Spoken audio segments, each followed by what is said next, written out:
This is an interview with Jeff Zaglin on January 10th, 2016, conducted in the Heller Chapel at Beth Israel Synagogue, and I am Carol Weinstock asking the questions. When and where were you born? I'm a native Greenvillian. I was born March 9th, 1957 in Greenville, South Carolina at the old General Hospital. And when did your family first come to America, like on your mother's side and your father's side? My mother's side is really blurry. I can't give you much on her side of the family other than they lived in Brooklyn, New York. My father, and that's partially because she was a Yankee. We didn't know about her family. But my father's family came to Greenville in around 1908, 1909 maybe. My grandfather came as a rabbi and a shochet and a moil, and that was we know about 1909, 1910 for sure. And he originally he came from Lithuania, from Vilnius, where he had been enrolled in one of the yeshivas there. Well, did he come directly to Greenville, or did He ended up coming into New York, and it's kind of a little sketchy. He was working in a meat factory because he was a shochet and knew how to kosher food. I don't think he liked it very long, and they must have needed a rabbi. It starts a journey from New York, but he wasn't there very long, and he came down south. And first stopping in Wilmington, I think. And I met somebody from there. That she had a very similar story to ours, except they were just older. It's kind of neat. And then he came to Greenville. At that point, I think he was married. Like I said, these parts are kind of sketchy. He was married to. This is a kind of a picture here. Call him Colonel Sanders. My grandmother and my grandfather, neither of which I ever knew. She died in about 1916, I think. He died much later in the 30s. But that's Charles Zaglin, the rabbi, and Ava Rachel Zaglin, who was my grandmother. But he had 4 children. I can show you this real quick. This is a much later picture, of course, but my grandfather had 4 children, which is Harry, Joe, the only girl, which is Frida, and this is my Uncle Saul over here. He had 4 children when he got to Greenville, basically. Well, Joe was born here. The other 3 came with him. This wife died. She died here, but she was buried in Columbia because there was no Jewish cemetery here in Greenville at the time. And then my grandfather married a woman with 4 kids and had 4 more kids, which were my dad's stepbrothers, which is Joe, Hickey. They all had nickname Butch, and this was Uncle Jack. So there's a bunch of Zaglins who were running around Greenville at any given time. And my grandfather was only the rabbi here or in Greenville. His wife died. He was always a very philanthropic man, very respected in the community. But he needed the first set of 4 kids had to be put in an orphanage because he couldn't. This is 1915, 16. Lot for a man to be able to take care of all these kids. So the first set kind of got dispersed, and he wanted there was a big Jewish home for children, for orphans in Atlanta, at which he'd always given money to, and they couldn't take his kids. So that's when he quit being a rabbi and basically went into business to support his family. So I don't know what the succession of rabbis after that or what they did. I can't tell you what they did when my grandfather was here. And my father got left in Greenville and grew up really as an orphan. and grew up really hard. And and he got shuffled from house to house sometimes. And one of the families that always would take him in because was the Davis family, Molly Davis, and Victor, and my dad always had a real affinity for Bobby Jean's dad. There was more than just a little bit of a family bond there. That's how the whole community was kind of like that.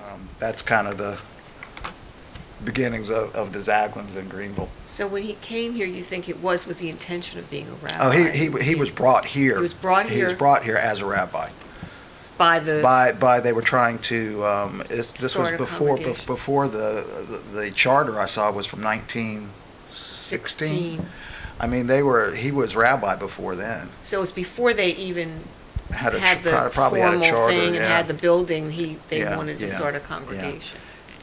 So one of the questions here is, was anyone in your family a pioneer? That is, the first Jewish person in the community. There were Jews here way before my family got here, but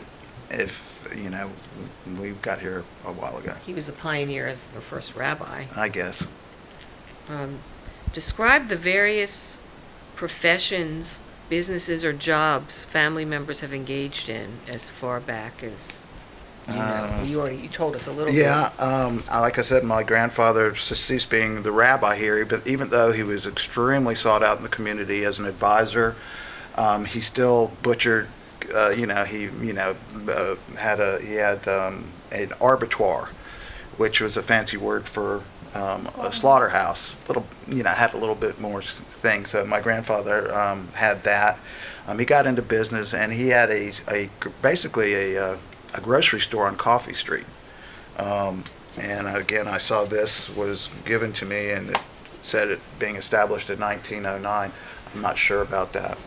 These dates, I can't verify any of these kind of dates, but this is sort of going to give you a gist of the time, I guess.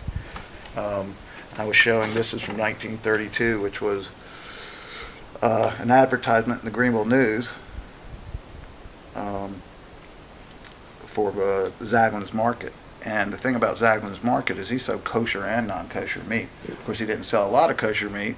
That's why he had to sell non-kosher meat, because he couldn't support anybody selling, to the small Jewish community that I guess at the time was Orthodox.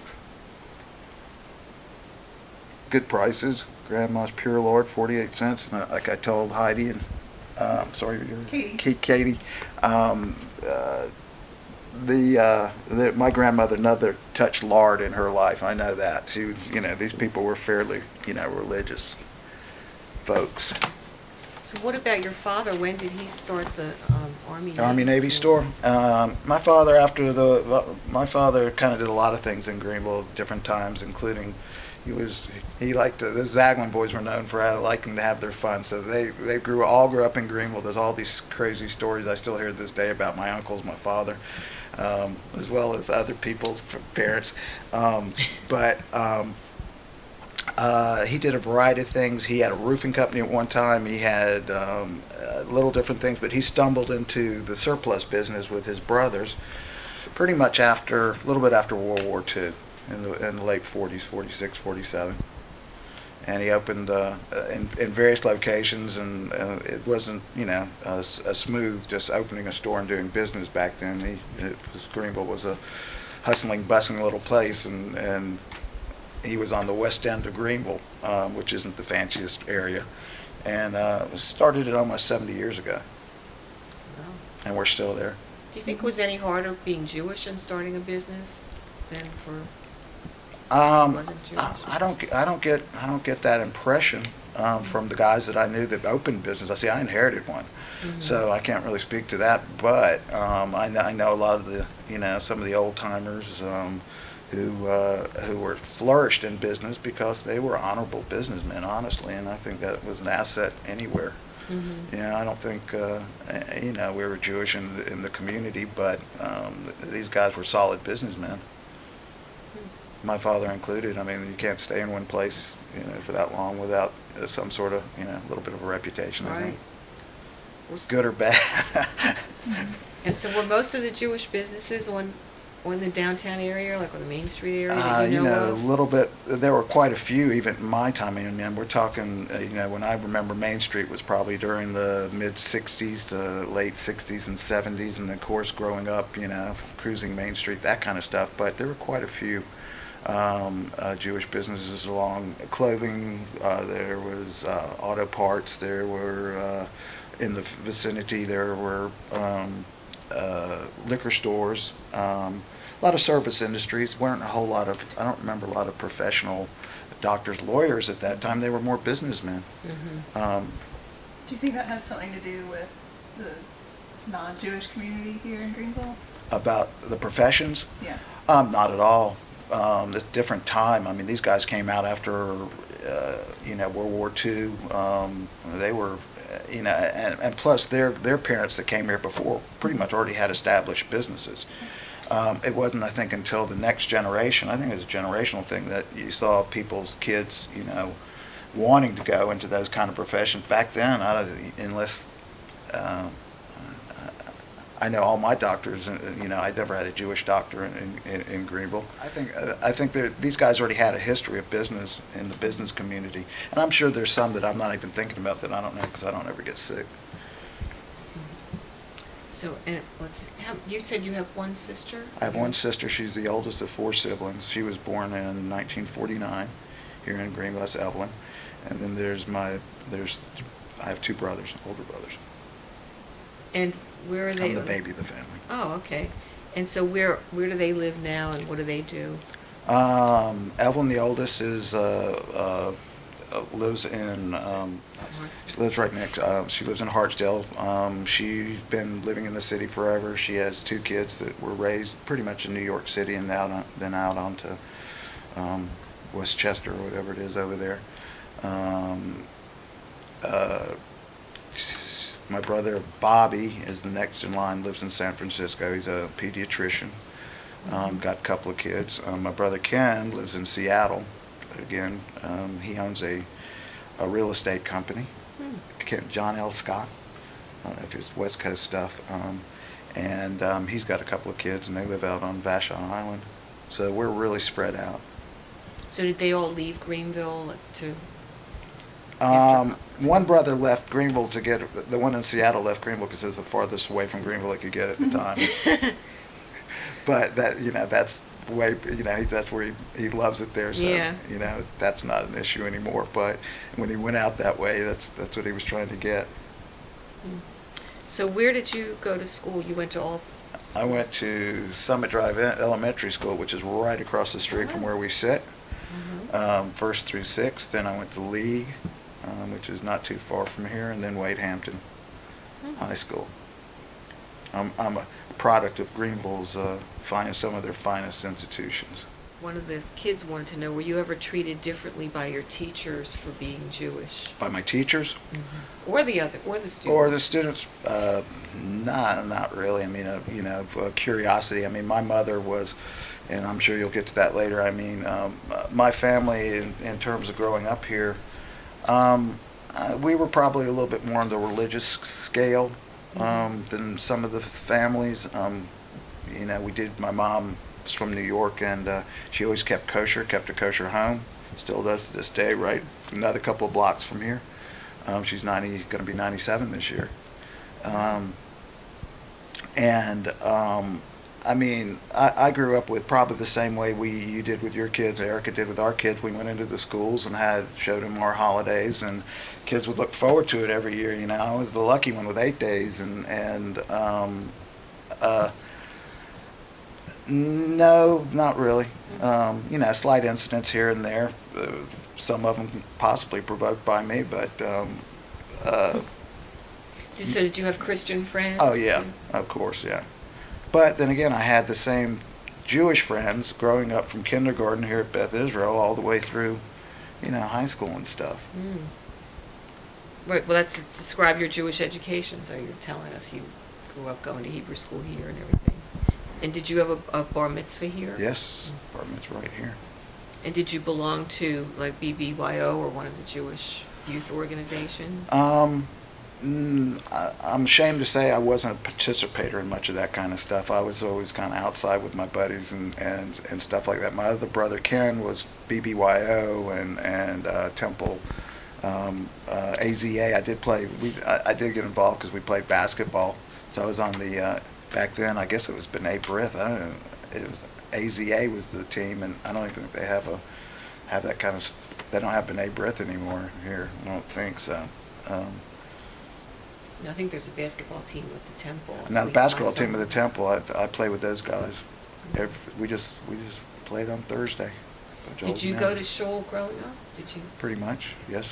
Like on Friday nights? Since my family, we worked on Saturdays. Right. My father worked on Saturdays. As kids, we worked in the Army store pretty much. Didn't come to Saturday services much. Came to Friday night services, not like religiously, bar mitzvah stuff you had to, and you had your mandatory stuff, same as the kids do today, but I'm probably one of those people that, afterwards slackened off a good bit. Mm-hmm. But I've always, kept my finger in. And have you kept in touch with a lot of your friends from growing up, or a lot of them still around? They'll see, not a lot around, but there's a few around. I see kids. David Marks, who was in my kindergarten here, his brother works for me, so I see him quite a bit. There's probably 8 out of 10 of them where we still see each other once in a blue moon. How did your family? So I guess you said your parents were pretty religious. So how did you celebrate the Sabbath? My mom lit candles every Friday night. Usually had not a huge Shabbos meal or anything like that, because then again, she had, my sister was, growing up, my sister was older than us, so she was already away, college and stuff like that. But the 3 boys, all we wanted to do was go out to the football game and that kind of stuff. And so I'm not going to say she had competition, but, we didn't run, we would do that, and then we'd run off our ways, some, not often to Friday night services, though. Mm-hmm. What about other religious holidays did your family observe? What did they? All the major Jewish holidays. I mean, Rosh Hashanah, Yom Kippur has always been big here in Greenville. So I mean, like any other, that's when everybody would come out but as a kid being involved, the same stuff that I see the synagogue doing now. Catering to the kids with sukkah parties and stuff like that. I mean, it's the same. It's nice to see actually.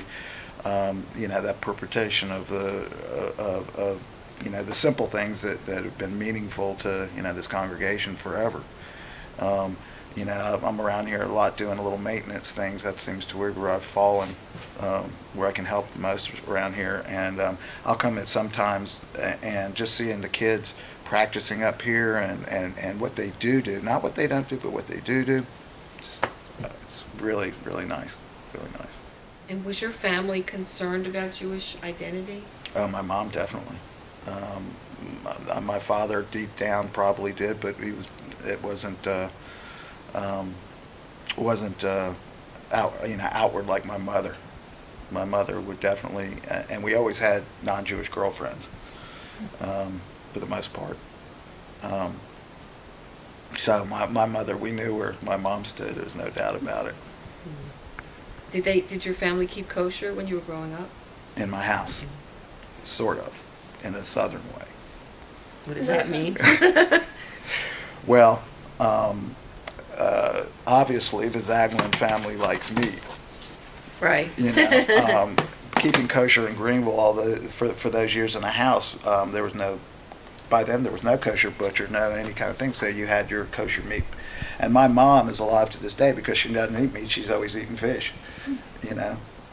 Gets tired after all those years, but good Lord, but her kids, so sometimes we'd have non-kosher steaks and stuff like that, and we would cook them outside on the grill, and we had a certain, plate. Of course, your milk and meat set. You had your Passover set of dishes, and isn't there another set? And then we had stashed away the trafe. And my father was he liked his bacon and eggs. We weren't kosher outside the house. Mm-hmm. My mom was always. which was growing up in Greenville, watching somebody eat fish and a salad, for all those years and still complain about it. How did you meet your spouse, Erica, and when were you married? Amazing Miss Erica. Eric and I went to Emory University in 1975 to 1979. My wife Erica started there a couple of years later with a crop of cute little freshmen. And I got to know Erica at Emory, and we were just really good friends. Like, she came with a boyfriend, she came with, admirers and stuff, so we weren't, romantically, but we hung out a lot together. And she actually transferred up to Penn, and we kept in contact, and we sort of kept in contact for about 10 years. And I was up in New York visiting Barry Abrams at a wedding, and Eric and I always kind of kept in contact once or twice a year. So 10 years later, after that, we started going out and we got married. And she became a Southerner. And how many children did you have? We have 2 girls, Carrie, 22, and Alex, 26. And have they remained in South Carolina?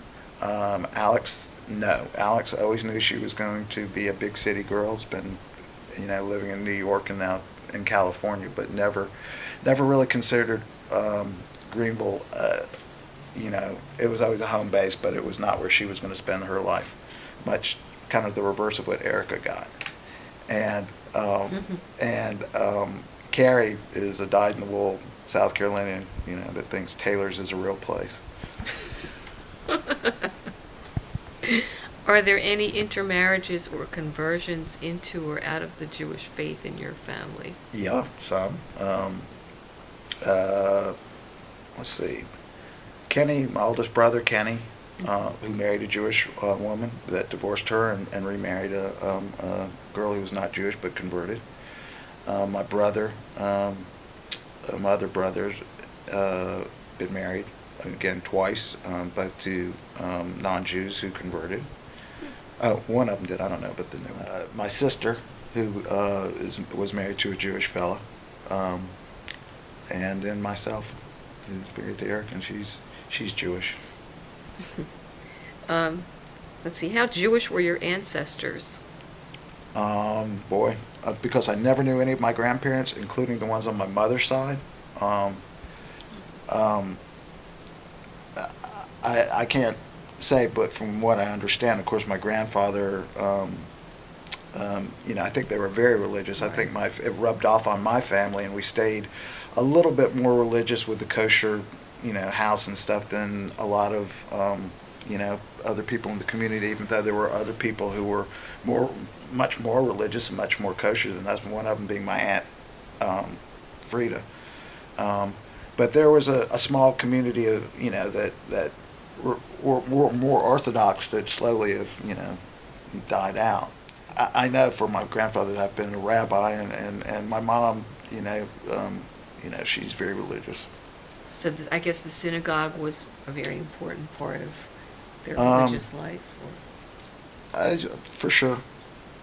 Just the ties that we've had here, as well as, what it means to the community. Mm-hmm. I mean, a small community that's, close-knit, whatever, under, whatever circumstances, that's why we're here 100 and something years later, and you see how we run. How would you describe the relationship between Jews and Gentiles in your community? I would say extremely healthy. I think a lot of understanding between both of the communities. Obviously the non-Jewish community here, we're faith-based with them all the way. We all want the same things. We tend to, ignore some of the things that we all have in common again. But Greenville's always been, as my experience of Greenville, not just from a Jewish aspect, but from just living in Greenville as a citizen, Greenville's always been an above-board fair place. Not the, stuff happens. Mm-hmm. We are from South Carolina. Have you had occasion to attend services in any local churches? Mm-hmm. Yeah. I don't regularly go to any of my friends' churches or anything. Most of the time I go to churches is because I've had a friend or somebody whose family member has passed away, or attending services, that kind of things, and that's kind of not the best reason to go visit other churches, but that's seems to be when I go mainly. Have you or your family experienced or been aware of anti-Semitism? Very little, if any. So even when you were going to school here, did you, did any I mean, I knew non-Jewish kids. I knew kids who. One of my friend David Marks, they used to call him Jew on the football team. Is that anti-Semitism, or just a bunch of guys that are pretty comfortable with each other, and he didn't say anything about it? It's not something that hung on him or anything else like that. I never personally had that sort of experience, even though it was probably implicitly, thought of at times or something like that. But I made fun of other kids too. So And that kind of, if you want to, run that into, and sure, some of the remarks were anti-Semitic, but get together with a bunch of Jewish people, and what do? We tell jokes and things like that. I mean, but. Once or twice I've been subjected to feelings that made me feel uncomfortable because I was Jewish, but nothing that I can even really put my finger on or remember. I just know it's happened before. I remember one year my family actually went out to a steakhouse on Christmas Eve, and we were made to feel a little uncomfortable, but this was 30, 40 years ago. So did you ever feel that non-Jewish people in the community regard you as different? A little bit, yeah. Do you think of yourself as a Jewish Southerner or a Southern Jew? I actually gave this some thought because the question really bothers me. But I finally kind of figured it out, and I'm a Southern Jew. I think that's been a unanimous answer. But then I started saying, well, am I Jewish American or American Jew? The part that's not going to change is I'm Jewish. The part that has a possibility of changing is the location or where you live, which is American Southern. But I think, you can't just move here and be Jewish and be a Southern Jew. You have to have been sort of raised in a certain Southern sort of atmosphere and tradition that makes you a Southern Jew. In your opinion, are there special challenges to being Jewish in the South? Yeah. But I'd say that the same challenge would go to anybody who wants to be a good person. The South is definitely not without its problems and a lot of ways, but I'm proud to say, the Greenville and South Carolina, to me, has got a bum rap because, South Carolina, we're pretty damn understanding people and try to work toward common goals and make everything work. Doesn't always work out that way, and there's a lot of resistance to it, but I think most of the people are just, good, downright people. Good Jews, good Christians, there's good Muslims, there's, the whole thing we face in South Carolina and the South in Greenville. Greenville's always been, to me, has been always an extremely civilized place. Well, speaking of which, what were race relations like in your community? What do you remember about that during the Civil Rights Movement in the 60s? What was your reaction? When you went to school, were schools already desegregated? I went to well, no, desegregation happened, the real desegregation happened, I guess, when I was starting or around junior high. But I'd been in schools with not a lot of black kids, but there were always a couple of black kids in my class. Being Jewish, it wasn't a huge melting pot, but it was when desegregation came about. We were actually more worried about them closing certain schools because the kids from another area of Greenville who we considered to be rednecks were going to be introduced into our schools. We weren't so worried about some, of the black kids. We were worried, and it was relatively smooth. And it's been very equitable, I think. Do you remember when Sterling High School burned down? I remember Sterling, and I don't remember it specifically burning down. I remember them tearing it down probably afterwards. Okay. Sterling was over, that was the black high school. Mhm. So how would you characterize relations today between Jews and African Americans here in Greenville? Good. I mean, those are the kind of things that I try not to, even notice. I notice them when they're not good, Right. but I try not to notice when they're so good. There's always room for improvement. More of the history about the synagogue being built on Town Street. You want to discuss it a little bit? Because I've heard some interesting things from you. I mean, again, a lot of this is kind of falls in the category of, I don't know the real skinny truth on it and everything, but, and I think the temple or the shul on Town Street was probably built in the 30s. I don't think it was finished until 1933, 34, something like that. But that was supposedly on property that my grandfather and his brother owned. Supposedly they helped, not in the actual construction of it, but they donated a lot of the building materials, and I think the land. I've never seen any real proof of it, but that's what, But there's a story about when Well, the books were delivered. they were supposedly something about they were taxed, back then they taxed your property on the amount of bricks or building materials that went into it. So supposedly my grandfather and his brothers counted, they counted like every brick to make, for whatever reason. So that's a story that, has been bandied about. Now you're in charge, more or less, of the cemetery in Greenville. Do you have anything? Yeah, that's probably that's one way I've probably been more involved, specifically than with the synagogue or the temple, but with the entire Jewish community in Greenville is my involvement with the Beth Israel Cemetery Association, which pretty much was founded by a lot of the founding families, Davises, Zaglins, Lurie's, but it was much later. It was in the 30s that almost into the beginning of the 40s before it was actually a cemetery. That's how my grandmother was come to be buried in Columbia, South Carolina. But Bobby Jean's father, Alec, he heralded that cemetery for years and years and years. And it was all done in the book, this big plat book, because it's basically, having to deal a lot with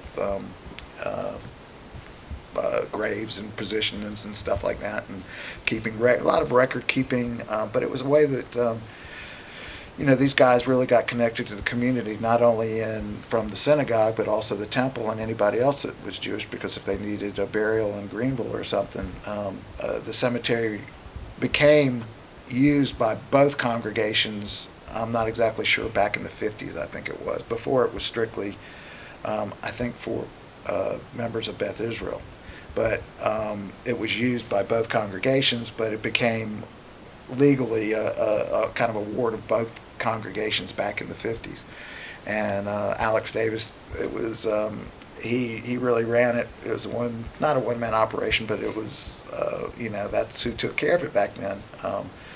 And I don't know how long it's been, over 10 years ago, Alex asked me to come on board and become, a member of it, and I took over as president, which boiled down to just me and a couple of other guys. It was not run by a huge conglomeration of people, and it was more a labor of love than anything else. It's a real way of serving the community and just serving. And just recently, over the last couple of years, there was enough public outcry that just a few of us actually did this, even though we did it very well, that now we have a board and we have our, we have our meetings, and it's all on the up and up, and we everything. Matter of fact, we're having January the 20th is our annual meeting, and we're a very solvent group, and we're a pretty solid group here in Greenville.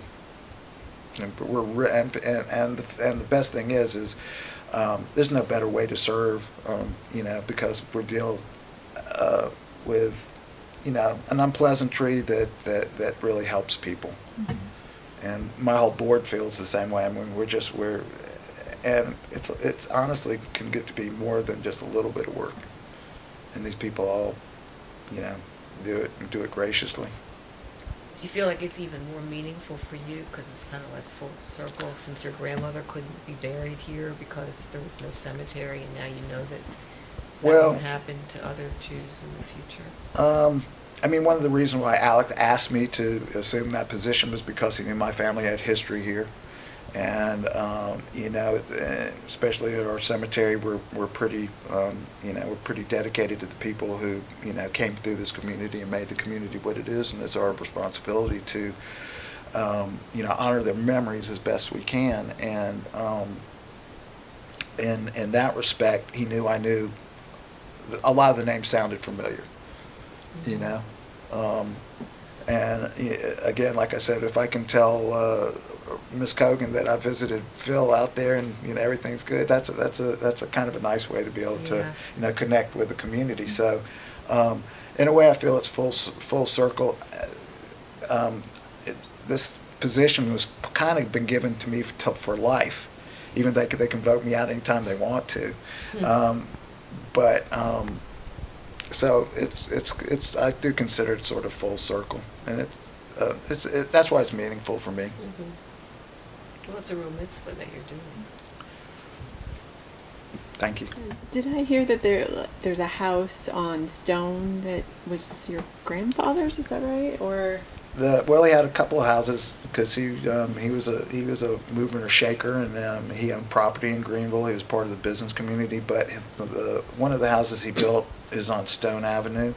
And what was interesting about it, if you want another story, is that just so happens it was for sale for a number of years, and a buddy of mine purchased it for his hair salon, and basically, cleaned it up. It was, did a good job fixing it up, and his business is in there. And it was funny when he went in, because either you could see in every room, some were still there, the mezuzahs that were like, it's not like I do at my house on doors on the outside. I mean, every door had a mezuzah on it, or you could see where it had been painted or removed or something like that.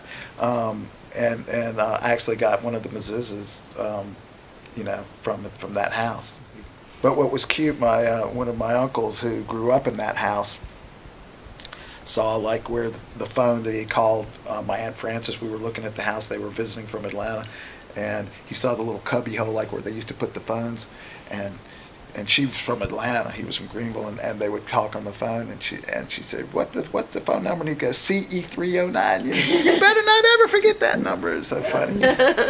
And they were reminiscing about the house, and they actually, this was before my buddy had bought it. They came to Greenville, it was for sale, so we were looking through it, and my uncle actually snitched back one of the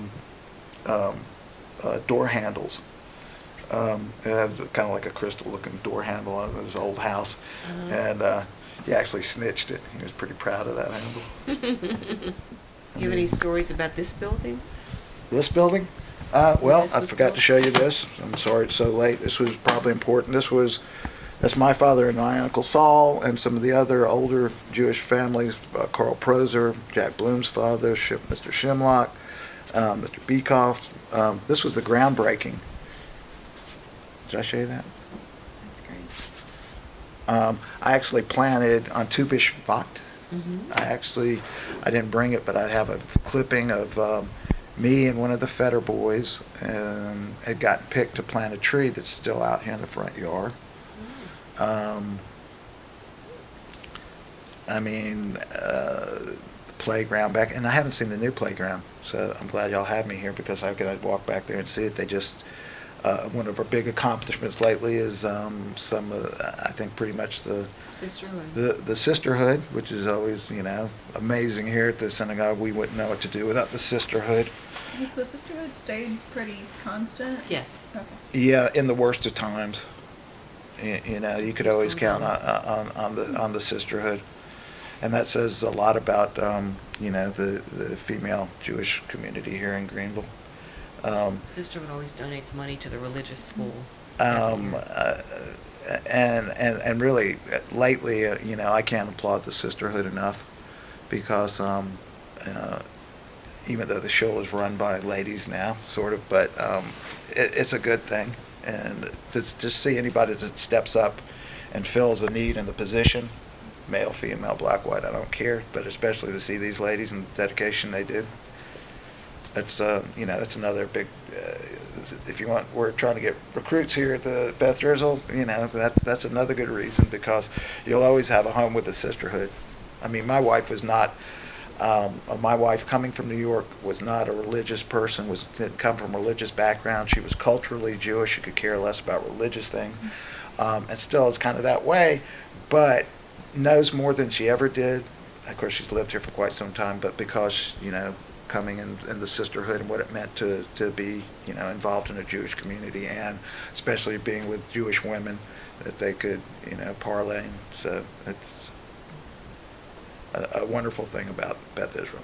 What has the Jewish community kind of done for Greenville, like kind of bridging between the two? So from a business owner perspective.